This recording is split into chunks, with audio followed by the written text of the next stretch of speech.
Tomai, tai kaip jautiesi praėjus pirmai savaitį profesionalioj komandai?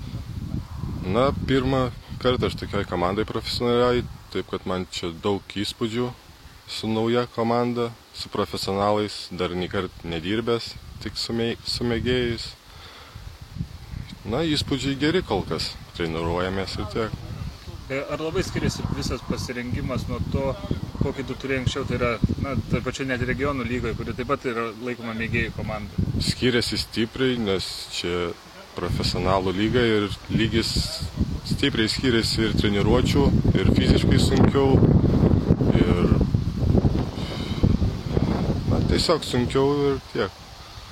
Ar esi užsibrėžęs šiam sezonui kažkokius tikslus, kažko sieki?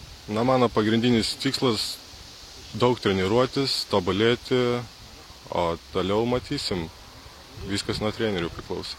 Ar nebuvo kažkokių dvejonių prieš sutinkant su Juventus pasiūlymu, nes visgi 25 metai ir pradėti profesionalo karjerą lyg ir jau šiek tiek vėloka, kitų jau būna įsibėgėjusias. Ar negalvoji, kad kam to viso to reikia geriau dirbti darbą, šeimą ir pasportuoti mėgėjiškai? Nebuvo, nes čia vis tiek LKL lyga, stipri komanda, įdomu, dar nei kartą nesportavęs su tokiais krepšininkais, žymiais, garsiais. Tiesiog naujas iššūkis ir tiek. Kaip manai, ar tai, kad tribūnose bus draugai, pažįstami, giminės, artimieji ir visos Utenos akys bus nukreiptos į tave, nebus kažkoks psichologinis spaudimas papildomas? Nemanau, kuo daugiau savų gerbėjų ir žiūrovų, tuo geriau pažaisti.